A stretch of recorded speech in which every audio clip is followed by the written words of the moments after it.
Hello and welcome to the show. I'm Martin Willis, your host. And just a couple of things before we get going.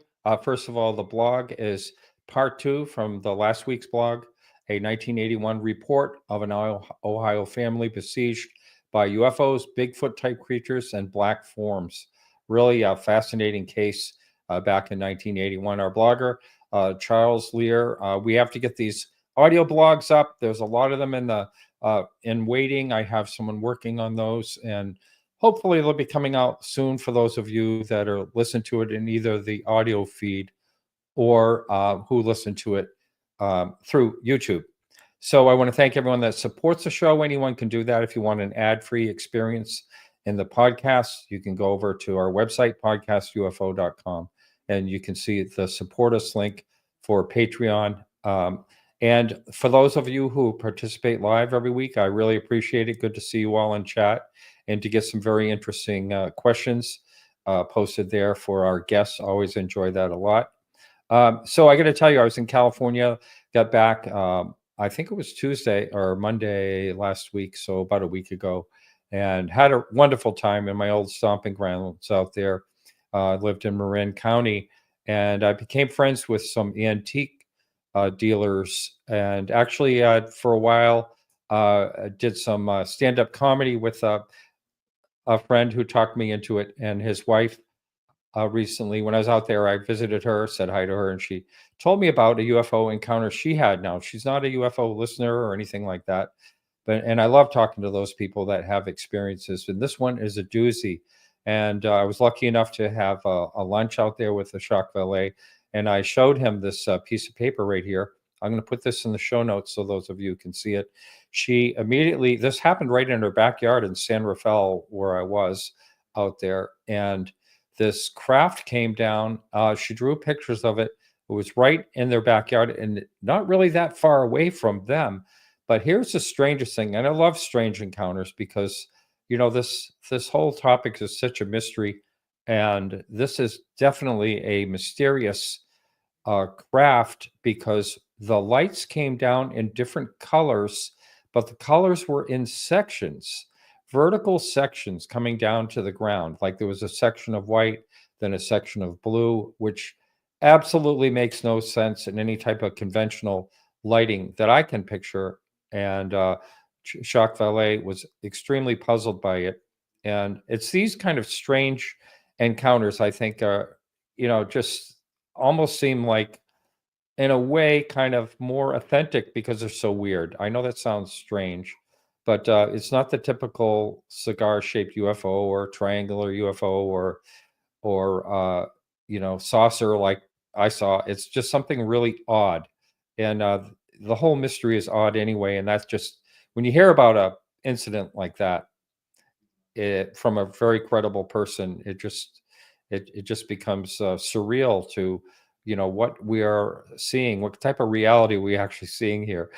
Anyway, it gives me good pleasure to bring in my a former guest here. About a year ago, I had him on, and Gary Turner from Honolulu. Welcome back. Aloha. Aloha. How many times have you said that since you've been there? About a million. But anyway, good to have you back on. And you're writing a book. We'll talk a little bit about that. But let's talk about the subject right off the bat and what got you interested in that. And that's crop circles. Because, a lot of people say to me, crop circles have nothing to do with UFOs. And that very well may be so. But there are enough cases where there are, there's a UFO seen first, or, people are talking about it. And the next thing you know, there's a crop circle. And I know the problem with crop circles is, and I know you know this, is that a lot of them were man-made. And there was got two guys in England with those paddles on their feet. I can't remember their names, going around. Doug and Dave, yes. Doug and Dave. And they were doing crop circles. But there are some fantastic ones. And there's been some chemical analysis and all these weird things. I talked to Nancy Talbot years ago from BLT Research. You actually spoke with her too while you're writing this book. So start off the beginning of the question I had. What got you interested in this topic? So my first book was on the subject of physics. And so much of it was very theoretical, which was mind-blowing, and I loved wrapping my noggin around all those different concepts. But so much of it is ephemeral because, hey, I don't have an NHI craft that I can touch and examine myself. So I Right. wanted to do some kind of research where there was an actual physical component that I could pick up and see. And it was either this or cattle mutilations. I didn't think people wanted to read so much about such a morbid subject. Yeah, I mean, there's been good work on cattle mutilations. I mean, Linda Moulton Howe and Chris O'Brien; those are two great authors of that, and there's more. But yeah, another whole mystery that somehow has a relation. But yeah, it's a little bit morbid. You're right, and Yeah. but still, nonetheless, very very strange. And plus, with crop circles, it gave me an excuse to go over to England and see some myself firsthand and chat up some professional crop circle makers. Oh, really? Now, did you actually, how did you do that? Because this is another thing that happens. And then if you're not on a plane the next day, then, you miss it basically type of thing. There's ideal times, just like any kind of you got to go during the harvest because that's when Okay. the crops are just right. So you can time it out pretty nicely. I've actually got a calendar in the book, like here's the ideal dates and times depending on what country you're in if you want to create a crop circle or go see one for yourself. So are you saying now, all right. So you're saying create a crop circle. So what would you say is the percentage of the iffy ones, like unexplainable ones, compared to the ones that you think were created by man? So I want to use the same analogy as just like Project Blue Book and all the other, you know, everything that gets reported to MUFON. So the vast majority of cases that are reported are usually explainable, as Venus or Yep. lenticular clouds or whatever basic things. And I know in Project Blue Book, they're very much like to report about those. Hey, look, we can explain this and we can Yeah. explain that. And they hardly ever really touched on that other remaining less than 10% that they couldn't explain. I think the same thing applies with crop circles. While the vast majority of them are incredible works of art and can be, there's that small percentage that are difficult to explain. And that's what we're really interested in. Right. And so how can you explain the difference? What makes the difference between one that's explainable and one that's not? Okay, so there was a lot of science I had to delve into with this, and there's a lot of counterpoints one way or the other. Uh, just like with my first book, I don't say definitively that this particular craft is real or this theoretical equation fixes and solves everything. I present the data so that readers can decide for themselves what is plausible or isn't. So with the crop circles, there's so many different ways of doing it, and there's no definitive way currently to say this was definitely not man-made, because we know magicians are incredibly adept at pulling the wool over our eyes and tricking us. Yes. And the guys that make these crop circles and gals, they live for that. They want to try and find a way to create a crop circle that stumps everyone. Hmm. There are some crop circles, though, that I feature I have a chapter that basically is about uh, best plausible cases for an NHI involvement. Oh, that's well, let me just ask you the famous one. I'll pull it up here in a minute. I could if I can find it. But is the one with the alien face and it Oh yeah, has the there's that one that has the and it's near I'm trying to think where it is. It's in England, of course, but it has kind of the record that we sent out on Voyager. the Arecibo reply. Arecibo reply, yes. So is that one man? Has that one been determined to man-made? Do you know? There's actually a great tale, and the two that you cited are actually connected. Okay. All right. So right next to the Arecibo reply was the face in the same crop, right? And then a year later, you had the gray that was placed into a crop field with the disc that had the binary code in the disc. Maybe you've heard of That's that one. right. Yep. Yeah. I'll pull that up here in a second. Yeah. So the fascinating part was, I'll just go ahead and jump to it. Yeah, those were man-made. They were Okay. incredible creations, and even the preeminent crop researcher Colin Andrews would Oh agree yeah. Yep. that these were not only man-made, they were man-made as a publicity stunt to help promote the movie Signs. And they're very well done. Did they have the farmer's permission at the time? I honestly don't know. Okay, there's another case that I'd like to ask you about, and I think it was in that general area. And there's a claim where someone flew by there first, and then they're on the way back, and there it is, really quick. And that would be Stonehenge, right there at Stonehenge. Stonehenge, that's where it is. Yes. Yep. What do you know about that one? So I can't remember exactly which. I can't visualize the circle itself. Uh, I think that might have been the galaxy crop circle. So that's the one that has like 409 huge circles that forms like this spherical galaxy. And I go ahead and I cover that as well. Um, there's a lot of different Oh yes, I know the aspects. one you're talking about now. Yes. Okay.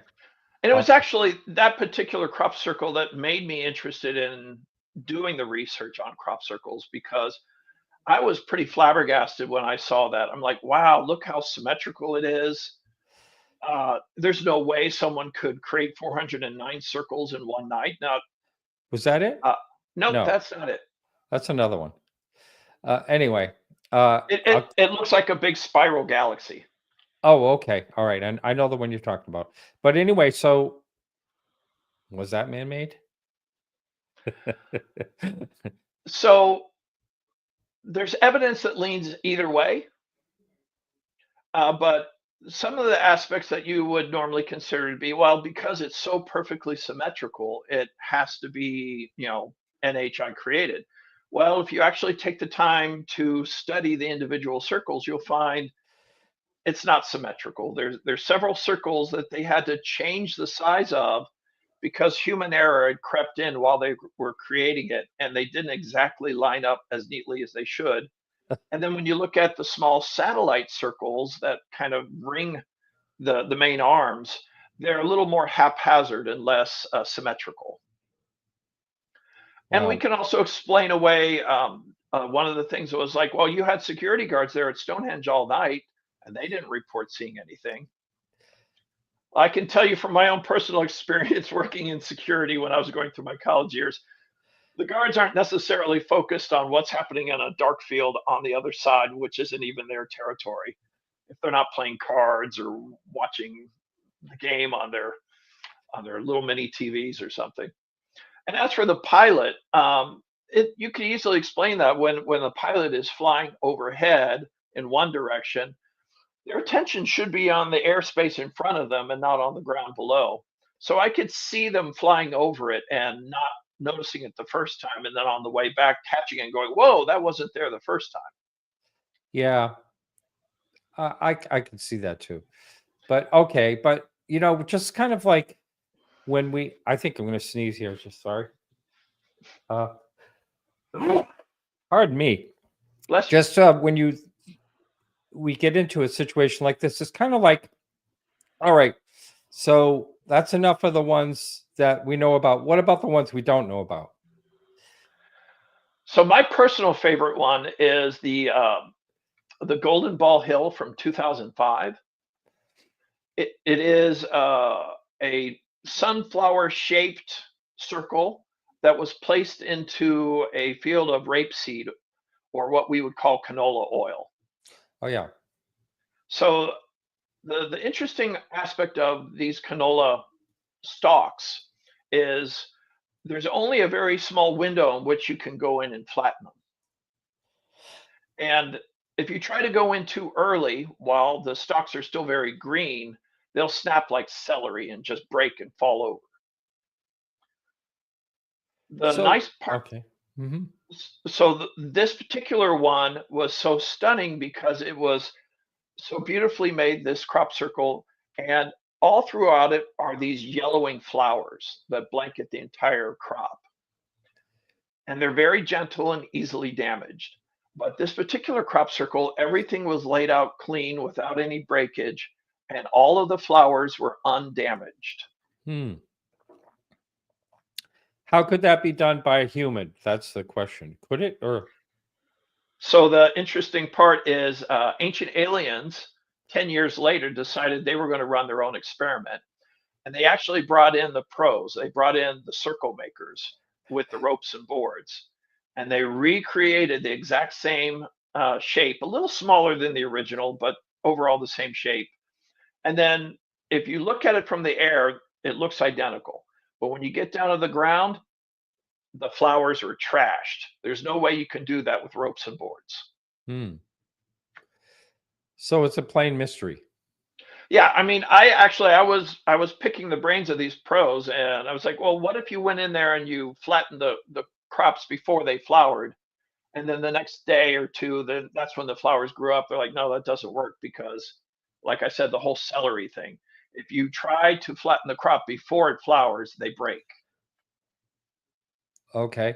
Now I remember we talked about Nancy Talbert earlier, and she had mentioned that there was some type of chemical situation in the soil, and there was also something like a genetic change or something in the stalks, or some type of change. I can't remember exactly what she said. I talked to her like in 2014. It's been a long time.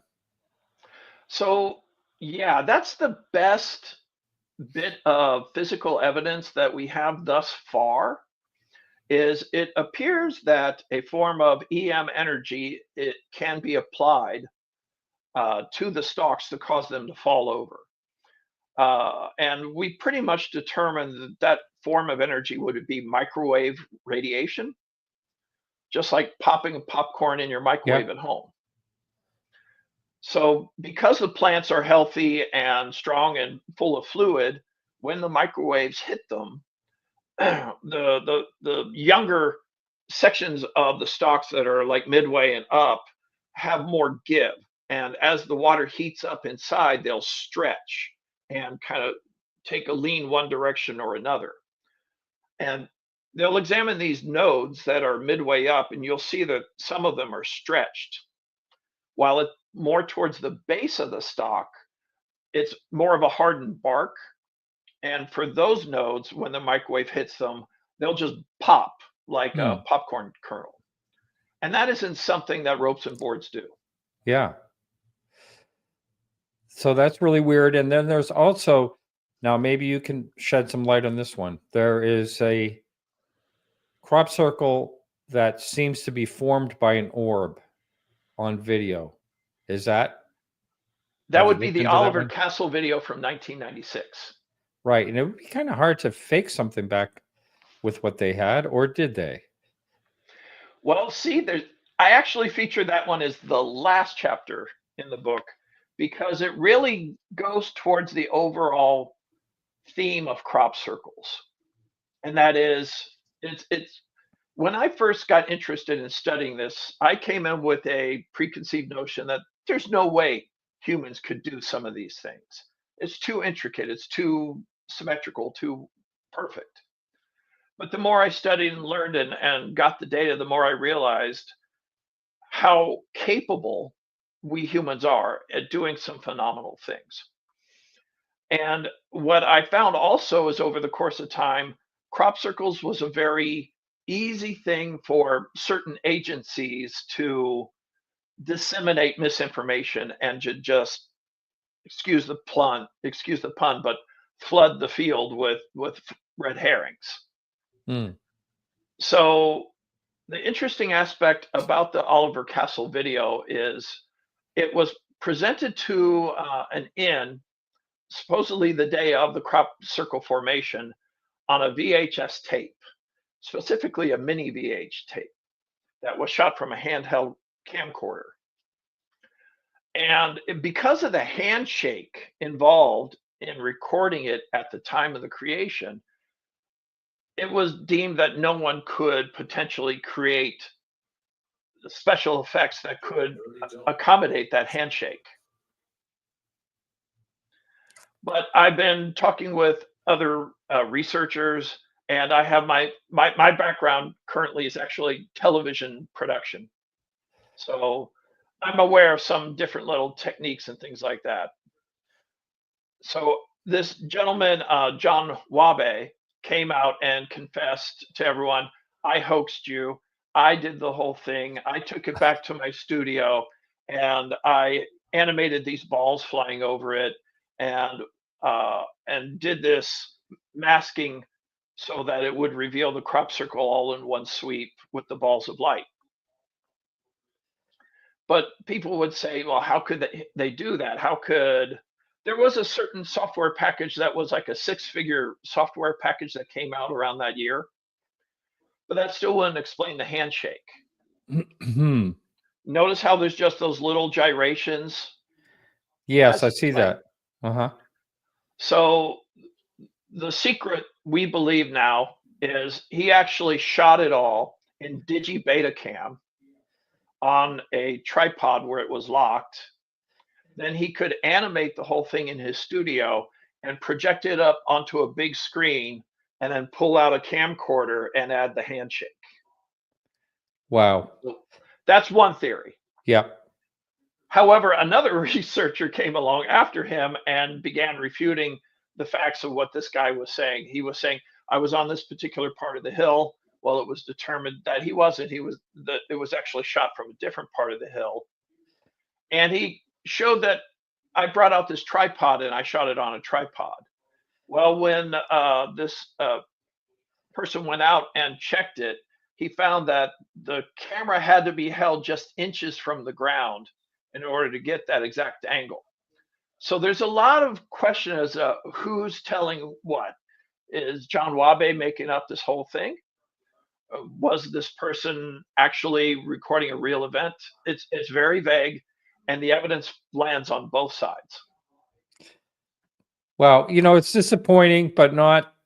I'm not surprised by by anything when it comes to things like this. It's just it's kind of like I mean, when it's out there, you that's half of it right there for people to believe.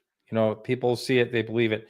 And today, a listener, I'm just giving an example. A listener sent me a basic George. No, let me think. No, sent me this AI piece. And it was supposed to be Joe Rogan interviewing this scientist about finding this 14-foot bird up in the Antarctic. And you're watching it, and it's so darn real. And it's AI. It's AI generated. It's not even Joe Rogan. They have his voice and everything, and it's all fake. And there's so much of that out there. We're gonna, I mean, this is nothing. We just looked at a 1996, state of the art hoax, and that's nothing compared to what can be done today. So you really have to be careful. So what I'm coining a term in the book I call a sweeping dismissal, which is exactly what disinformation campaigns are really seeking to do. I always say, study the data, don't look at the person, because it's easy to dismiss people and make them and refute their credibility. Yes. But a lot of what misinformation campaigns do is they'll have like 6 to 8 pieces of evidence, and they'll find one that's the weakest, and then they'll play up how weak that is. And once you can find a way to dispute that one element, well, you just automatically sweep the rest out. The whole thing was a fake. I want everyone to, it's a very human nature that when a simple solution is presented, that everyone like grabs it and runs and said, "Oh, that's the solution. They're all Yeah. man-made." Yes. Don't ignore the other elements, like when they're saying, "Oh, this is refraction on a camera lens." Well, all right. What about the radar data and Yeah. infrared and all the other data? You can't just find one piece and wipe away the rest with just one piece. It's kind of like the saying, "Don't throw the baby out with the bathwater." Right. And it's kind of the way it is in the UFO world too. I mean, there's always has been that, because of one being thrown out, like they're all, or maybe I don't know, like the Robertson panel kind of wanted to really make that a focus back in 1953 because Project Blue Book, the Air Force was just getting too many calls. Like, how can we stop people from wanting to call in? And basically, it had to do with humiliating and, the really applying the stigma to the whole situation. But Yeah. In yeah, in 1999, Colin Andrews and one of his mates, they staged this whole big operation called Operation Blackbird, where they actually got the British government military to come out, and they picked a location where crop circles regularly form, and they televised it for like a whole week. They were on scene every night with top of the line, security surveillance systems, audio, uh, aerial traffic data. They were just constantly scanning everything for the wow. whole week. They televised it with the BBC and with Nippon Television in Japan. Hmm. And on the second night, they got a mark. And so they call Colin Andrews up at, at like 5 a.m. or 4 a.m. while it's still dark out. And they said, "We need you to get down here. We got something. We're seeing it in the field. And we need you to verify that this is actually NHI. This is alien made crop circle." And whatever pressure they were applying to Colin worked because before the sun had even risen, Colin went ahead and declared the crop circle authentic. And then when the Hmm. sun came up, we realized it was a hoax. Someone had planted this game board in the middle of the field. It looked kind of shoddy and sloppy. And it was an embarrassment on international television for Colin and Yeah. made him a laughing stock. Uh, So, but if you stop and you think about it for a moment, how did that crop circle get made when it was fully under the military surveillance the whole time? hmm.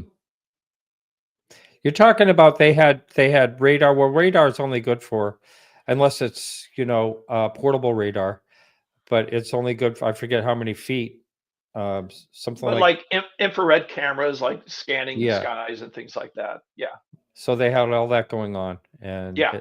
something slipped through. No, I don't think it slipped through. I think they let it in because they wanted to shut down the whole conversation. Oh, I get it. I understand now. Wow, that's too bad. It's too bad for Colin. Yeah. Yeah, I tried to get. He's not interested in being on any shows lately, so I did reach out to him. But anyway, yeah, fascinating. Boy, I don't know if you want to switch right over. We're about halfway through the show here, and we talked more about UFOs, and since you've been on, it seems like a lot has happened in the Hmm. UFO world. And just I also, were you following the drone thing? That I know it has really nothing to do with UFOs, but that was pretty fascinating. There's still someone was reporting something today, I believe, still ongoing weird stuff. Oh, definitely. I've been very fascinated by the incursions in Britain and in the East Coast. And yeah, I've been keeping up with the Joneses on everything. So I have some thoughts about it. In my first book, I talk a bit about orbs, Yeah. and some ruminations were popping in my head. It was interesting to kind of contemplate the different concepts. Like we all kind of understand the higher dimensional. We live in 3D space with time as a component, so technically 4D. And but if you were to like enter into a 2D space by poking a pencil through a piece of paper, it would appear as a circle, right? Hmm. So one of my thoughts was, well, if these are incursions coming from a higher dimensional source into our three-dimensional space, it would appear as a sphere. Hmm. But then Hmm. to counter that, I was like, okay, that would make sense. It might appear as a plasma sphere, and this is just like some higher dimensional thing peeking its head into our universe. But then to counter that, a lot of these plasma orbs appear to be coming from offshore, from far off to sea. They come in and then they go back. If they are higher dimensional, they wouldn't need to necessarily return to where they came from. Oh, true. So that Yeah. so that kind of tells me these are physically present objects that are coming from offshore. And of course, if the NHI are sending these orbs in from offshore, that attracts the attention of our own military's high-tech drones to come in, what I would guess to be the SUVs sized vehicles, as well as any adversaries that would be curious as well. There's just a quote here. I'm not sure. I can't verify this, but the FAA are starting a drone detection program now.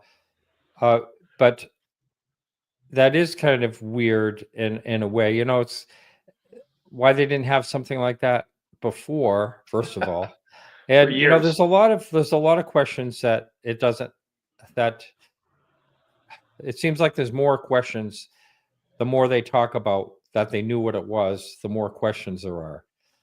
First of all, the FAA at one time said they didn't know what they were.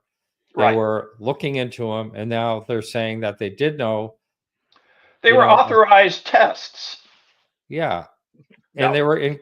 there were incursions on military bases and things. It just didn't make it, and not just here, Germany, Mhm. Australia, all over. It's not just the East Coast of the United States. It was And I actually fly a drone for my job shooting TV commercials. And I can tell you, in order for that signal for my controller to work with my drone, it has to be within my horizon of influence. If it goes over the horizon, I don't have a radio contact. So therefore, these drones are either autonomous or they have some kind of satellite uplinking system that allows them to communicate just like our US military does remotely. right. And I actually had a witness from New Jersey who was seeing these in her backyard before people were talking about them. It was sometime I think in October of last year where she was seeing these, and I can't find the clip right now, real quickly, but still, um, she said these were very unusual. They weren't just what you'd consider your average drone, and pretty big, like maybe the size of a car, Yeah. something like that. And then there's the stories of so many people are saying that they appear to morph. A lot of people that are skeptical, which is always good to be skeptical. I agree with you should look at these things with a skeptical eye. But there are a lot of people that were saying that they saw things change in Right. these. And but what does that mean? I mean, can that be uh, just human error? I don't know. When you're a witness, it's hard to say. I want to go back to Jacques Vallée and his understanding that oftentimes these UAP kind of get a feel for who's seeing them and can appear to take the form of what's expected. If you go back, Hmm. 100 years or 200 years ago, there were tales of wooden vessels flying in the sky Right. because that's what people were used to. Yes. Yep. That. I also think, and I agree with Dr. Gary Nolan, I think Pardon me. there's a bit of a mirror test going on where if you go out into the forest, oh, what do we have here? I'm sorry. I was going to talk about it, but I started sneezing. That's a diary from 1796 Ah, talking about wooden ships up in the sky with yeah, a light beaming skyships. down. And it's called the Simeon Perkins diary. But they were on a schooner when they saw this fleet of ships up in the air, which is so bizarre. I love So stuff yeah, like that. Yeah. much like Dr. Gary Nolan would say, you could go out into the forest and and place a mirror down, and animals will react to that mirror. Some animals think it's another animal and they freak out. Yeah. But then there's some animals that are a little smarter and they start to realize, oh, it's a reflection of myself. I really, one of the things I talk about at length in the book is the why. Why are they doing this? And so I kind of get the sense that we're being mirror tested. And some of us might be able to kind of see through what's actually happening, is the hope, I guess. Hmm. And so we're seeing these UAP that are constantly showing off. Look what we can do. We can make crop circles. We can, fly 10,000 miles an hour without a sonic boom, and we can appear like we've got green and red air traffic lights on our drones, but then it'll change shape and morph into something else. Or I've even heard reports they'll appear like helicopters. Hmm. That's weird. Now, I've had a lot of people send me and talk to me about the Skywatcher 2 video that was released. I don't know if you're familiar, but there was a couple of questions I had in that. And first of all, they kept talking about this different classes of UFOs and that they Mhm. have created. And then they talked about their 2 helicopters on the ground, ready or whatever. But then they kept showing the jellyfish, which to me looked like a Mylar balloon with strings myself. That's what it Mhm. looked like. But the thought just occurred to me, uh, why didn't they take one of the helicopters and get closer to it to see if they could film it? Now, I know that they supposedly took one of the helicopters to look at a Tic Tac type video that they were calling. A Tic Tac type object that they were filming. They took one of the helicopters and they claimed that the jellyfish UFO jammed the The stick. helicopter, That the stick. the But how stick do would they not. know the jellyfish did that? I don't know. There's a lot of questions. And I don't think those people are up to talking to, a lowly podcaster like myself, but I don't know. There's a lot of interesting factors. I'd love to see what kind of camera equipment they're using to record it. I mean, if it's 20,000 feet in the air, you're not going to get a very clean shot. And if it is modifying the space-time continuum around it in order to move itself through the atmosphere, then you're going to see a lot of fuzziness just from that. Hmm. Well, that's quite a statement. And, that is one of the theories of how they may travel is to, manipulate space time. A lot of people talk about that while they're actually having an encounter, like time slows down and, Hmm. all these different things, maybe the absence of sound, all that stuff. Being able Yeah, to make 90-degree turns and yeah, yeah. Nothing that makes any sense that we know of. And that's the thing. We may not know of it, but somehow it's almost like you can reverse engineer what you're seeing, that it must exist because it does it. we You see know? it happening, therefore it must exist. Yeah. Yeah. Or are we That was seeing? Yeah, yeah. well, the whole reason I wanted to do these books was because we've been told for so long that this is impossible. You're seeing things. The science says that there's no way to go faster than the speed of light. It's impossible, impossible, impossible. But then after talking with all these different physicists, they're like, no, no, no. There's ways of getting around that. And that's where I delved down into the whole gravity assisted transportation, or whatever you want to call it, space-time metric adjustment, or basically warping space-time to get the effect that we're Yeah. looking for. Yeah. Now that I understand it, it's like, okay, it's quite plausible. Yeah. And how to do that, I have no idea. I listen to people like Mark D'Antonio has a theory of how they may travel through these like lanes and things like that. And uh, uh, a favorite guest, I can't think of his last name, Robert. I'll think of it in a minute, but he has been on a few different times, and his theory is just what you're saying, warping space time, like folding. That's Mhm. an idea that they could fold space time to kind of cut through it. So it wouldn't matter. Distance wouldn't matter in that case. So, just And if things you we listen, don't really like know. Whitney Strieber believes that they actually punch a hole out of our dimension and step out, and then they can just pop back in at any other point in the universe.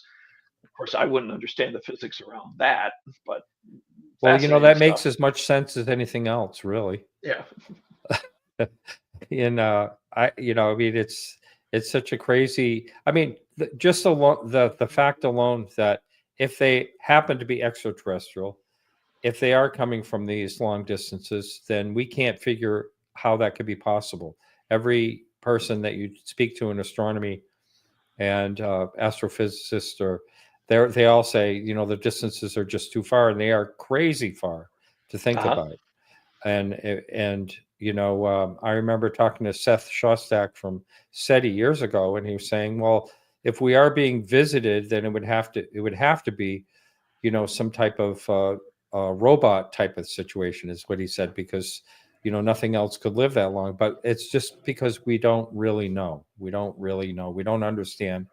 So we can say anything, but we just don't really understand, which is you Well, know with the gravity drive possibility, it would be theoretically capable of going to another star system within our own galaxy and getting there in a relatively short period of time, because when you're inside this little pocket region that you artificially create, time basically stands still while you go wherever it is you're going. Now, I've heard of this before, and I do believe you mentioned this before, but I guess I'm thinking in human terms, but it would be awful sad to see everyone you cared about on whatever planet if that is a situation, then wherever they go back would be totally, if they go back, would be Mm. totally different. All their loved ones. Again, I'm thinking of in human terms. I have no idea what their brains and thoughts are like, you know, but And they, I also lean towards the AI automaton way of viewing it too. Like perhaps these vehicles are semi-sentient, or the grays are biological automatons, because it makes sense for a lot of other reasons, including like biological contamination. You don't want to bring viruses from your society to our society and vice versa. yeah, look what's happened historically. All to Hawaii, for instance. Hawaii Yeah. had up to, I think, 2 or 3 million people until the Europeans, Captain Cook and all that, started visiting with all their diseases and basically wiped them out down to, I don't know, Could, 200,000 or something. could you imagine if a NHI craft were to crash land and some little alien cockroach survived and got onto our planet? It's like, oh no, no, no, no, no, no. Oh, There's a funny. movie right there for you. Yeah, that's right. Yeah. So here's a question here: is summoning safe? And a lot is being talked about the psionic. I Mhm. mean, which is nothing new, but I mean, it's a new term we're hearing about now, of people like calling, the trying to summoning them in, like the SETI 5 and all that stuff. So yeah, that's also I'm interested in as well, and I'm kind of leaning towards that for my third book in the series. I'm calling UFO Science: The Skeptic's Guide to the Woo. Uh, I'm very much a nuts and bolts kind of guy. I mhm. much rather feel comfortable in my physics zone, but I'm also researching. I've gone through the telepathy tapes, which I'm sure some of your viewers have heard of before. And yeah, that I also am interested in this dog whistle that they're talking Oh about. yes, are they talking about an actual dog whistle, a regular dog It, whistle, or is this some type of setup if they have with I believe if hertz? you watch the Beyond Skinwalker Ranch, they do talk about a certain frequency Right. that when they transmit it, it seems to trigger a response 100% of the time. Right, and I can't remember what the gigahertz were Yeah, on that, but I mean, I could probably look it up. But that's what they're talking. They're not talking about a physical dog whistle. They're talking about that yeah, that's just the frequency. term they coined for it. Yeah, I that got it. frequency. Yeah. All right, because I was about ready to order one on Amazon. Another fascinating part I kind of pay a little bit of attention to is the forms of these encounters that we're seeing these days versus years ago. You see far less saucer types now. Yes. It's mainly orbs and just Someone tic just tac. asked that question in the chat. Where have all the saucers gone? Yeah. I could only imagine that the saucers, we're just speculating here, but maybe during the early years of first encounters, where they were trying to negotiate different things with people of Earth, that they were coming in these personalized saucers, but after getting shot down so many times, they're like, heck with these humans, we're just going to send you guys little remote probes now. Well, who knows? But yeah, I mean that is kind of weird because what I saw, my encounter in 2007 was a saucer. There's no other way better to explain it. It was a disc, I'm and jealous. but I wasn't. It's one of those things. If I had a camera with me, I don't think I would have taken a picture. I was Hmm. just like, what? It just blew my reality. Like all of a sudden, this thing is over my head, and I just did. I couldn't. It was bizarre. I wasn't scared, but I mean, this thing had like a blue glow, like a plasma blue glow around it, like a fuzziness, like you just said earlier. It was sort of Hmm. fuzzy around the edges with the blue. Yeah, and again, back to that mirror test. I remember reading an account where a family was driving in a vehicle that had like a big sunroof in the top of it, and they were in traffic. And when the kids looked up, they saw a giant craft flying over top of their vehicle. And it was there long enough that they had the presence of thought to grab a camera, which they then went up and they took pictures of it. And they were startled when they realized and they looked around at the other cars, no one else was seeing the same thing that they were seeing as a family. But when they went and they developed the film and they got the photograph back, instead of seeing a giant ship, they just saw this star shaped, smaller image in the same place. So Wow. it really leads you to question, how is it that they can modify our perceptions to get us to see what they want? Yeah. I mean, I have heard of cases where, two people say they saw entirely something different Yeah. and they're witnessing it side by side. So, yeah, that really is. But then you have cases like, for instance, the Phoenix Lights, where so many people saw the same Mhm. thing that, you can't question that. That can't be manipulation of everyone's brain, or can it? There really is no simple answer. As much as we humans like to have one plus one equals two, there's no simple answers here because we're dealing with a vast array of what could potentially be multiple societies, each with their own little techniques on how they dangle things in front of us chimps. Yeah, yeah. And where are they dangling from? Like you said, I mean, all the different theories of what they may be, time travelers, you Mhm. know, uh, interdimensional, which it seems like a lot of people are kind of leaning in that direction lately. I hear a lot of people talking about that, or extraterrestrial. The all along the government, has, when they've ever opined on what they thought the possibilities were, all the way back to 1947, they thought they might be extraterrestrial. But again, who knows? I mean, what made them say that? I think it's the Twining memo. Is that where they talk Mhm. about this? I don't know if that's what I have up here or not. No, this is actually about a UFO sighting, but an old one. I would just say let's leave everything on the table until you can Yeah, find something that you can eliminate. Then you got to be open to all the possibilities. yeah. Well, how do you feel the government has been doing as far as having the hearings in Washington D.C. and things like that? I mean, do you think that's kind of window dressing, or do you think that they may really be pushing to find out something, or do you think it has to do with money somehow? Yeah, I'm a bit skeptical when it comes to Congress and government because um, what I can kind of guess might be going on behind the scenes, my speculation, is you have the old guard military industrial complex that currently have possession of some of these NHI recovered craft. And then you have the tech bros who are like, hey, wait, what about us? We haven't had our shot at cracking these things. And so then they each have their respective representatives in Congress or the House, where they're trying to. It it's all about disclosure, but then what happens when things get moved around and just because they reveal some stuff, I imagine the vast majority of it is still going to remain classified.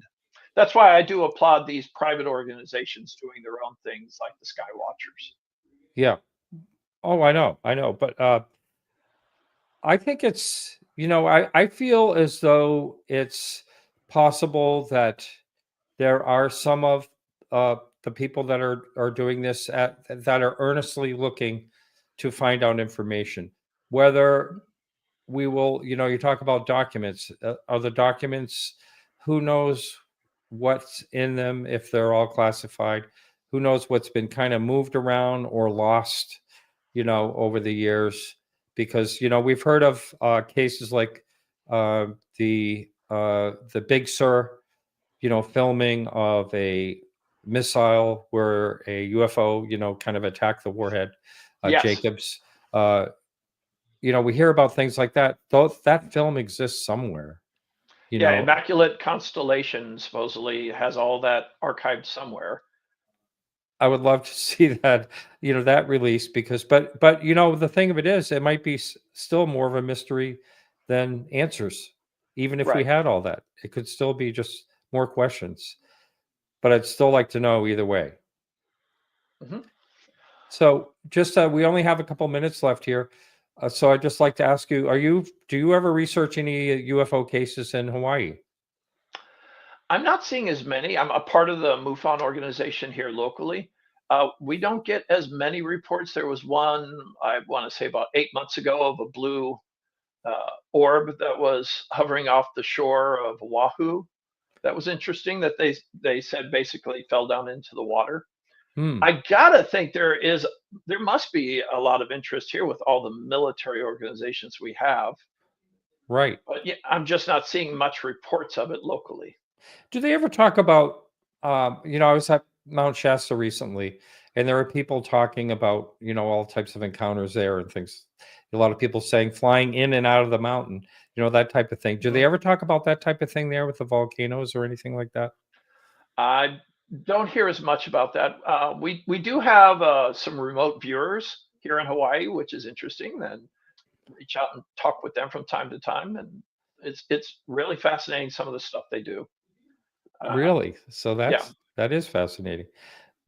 And yeah, so is there a lot of interest in UFOs in Hawaii? I don't know. It's still it's a small group. We're really us people in the UFO zeitgeist are kind of a small portion of the overall public, I think. Now But you're in no, Honolulu. What about like Maui and places like that? Do you stay in touch with, the people there? Like, is there a MUFON director there? I know Ted Rowe. I can't remember where he lived. He Professor lived. Griffith is our head here in Hawaii. Mhm. And he's an astrophysicist there who's retired now Uh-huh. on the Big Island. Yep. Wow. Well, so it's we're just right here getting ready to wrap up. Thank you for being here on tax day.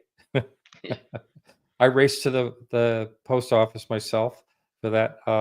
But anyway, I want to say that next week we have Tom Hastings on. Who is Tom Hastings? He's a hacker, and he has it's called the UFO Hacker. It's really interesting, and so he'll be on next week. But I want to thank you so much. And the name of your book is UFO science, crop circle casework, Yep, and you can catch that on Amazon. I'll put the link or just everywhere. anywhere. You can get it Yeah. at Barnes and Nobles or any outlet. Yeah. Yep. Okay. Well, thank you so much. It's been a real pleasure to talk to you again. Aloha. Aloha. And remember to be back here at the same time next week and keep your eyes to the sky.